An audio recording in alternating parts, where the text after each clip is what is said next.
Well, Jenny, here we are. We've just finished our English Democrats conference, and what a wonderful day that was. How did you enjoy it? Well, I thought it was absolutely amazing. All those people, so many that came to the conference. Isn't that fantastic?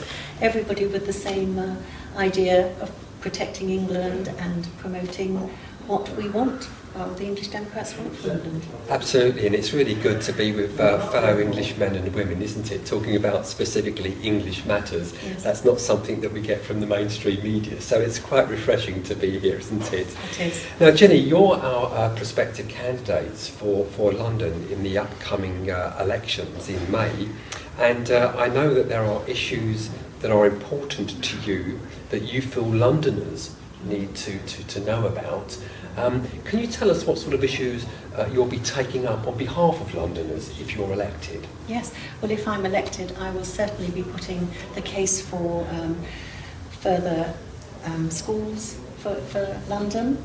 But not only that, you know, education is the heart of the matter, isn't it, really? People, parents in particular, are really concerned what's happening with education nowadays. And it's not just the academic children that we should be thinking about, it's those who have practical abilities, and these should be catered for as well. And I think really we should have more technical colleges that we used to have. We should be building them, and of course I know it costs money, but I do feel that we have to start with our children because they're our future, and we have to think there are so many of them unemployed at the moment, and I feel that this is the answer. If we have more technical colleges, for example, for those maybe less able or more practical abilities, then they'll be able to get jobs. They'll be able to have in-house training, which I think we should promote, and also apprenticeships, which will lead to their first job. And then that gives them the step on the ladder that they need. Absolutely. It makes you wonder why we moved away from the 1944 Butler Education Act, really, doesn't it? Because, you know, you had opportunities there for academic students and opportunities there for students who are less academic to go into vocational training and apprenticeships. And there's nothing wrong, is there, with not being academic? We need skilled workers, don't we? Now, you know, the Labour Party had this absurd idea that 50% or something of all young people should be going to university, which is rather odd because many of our young people don't want to go to university and they're felt pressured into going. But you're quite right, I think, you know, offering our people apprenticeships and practical training for a skills-based economy is what we need. But how would we pay for that, Jenny? Well, first of all, we have to have the jobs, don't we? So it's no good encouraging people to go to get degrees when there are no jobs for them at the end of it. You mentioned cost, which of course is always the factor, isn't it?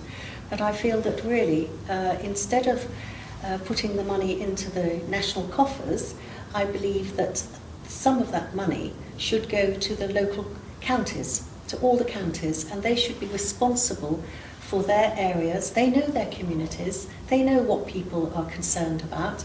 It's the same issues everywhere, isn't it? It's all to do with housing, schooling, hospitals, you know, and generating businesses so that they make the money. But, for example, Greater London would get billions of pounds if the money went to the local county.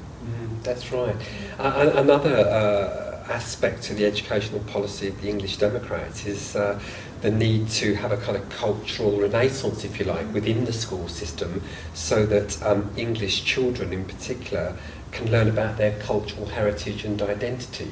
The English Democrats clearly believe that, you know, the multicultural curriculum has benefited other ethnic groups but actually disempowered our own ethnic group because, you know, English children are coming out of the education system with no sense of identity, no sense of heritage. Do you believe that the English Democrats are right to address that particular issue on a cultural level? I certainly do, and in some cases schools aren't even putting history on their curriculum.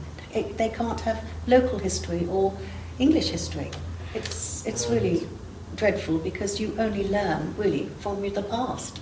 Absolutely, and I think that you know, as the English Democrats, you know, continue to say, to deny English children their history is a terrible thing to do, isn't it? Yes. It wouldn't be allowed against any other group, would it? No, it wouldn't. No. Okay, and I know that the National Health Service is also important to you, as it is important to many people out there. What are your thoughts from an English Democrat's perspective?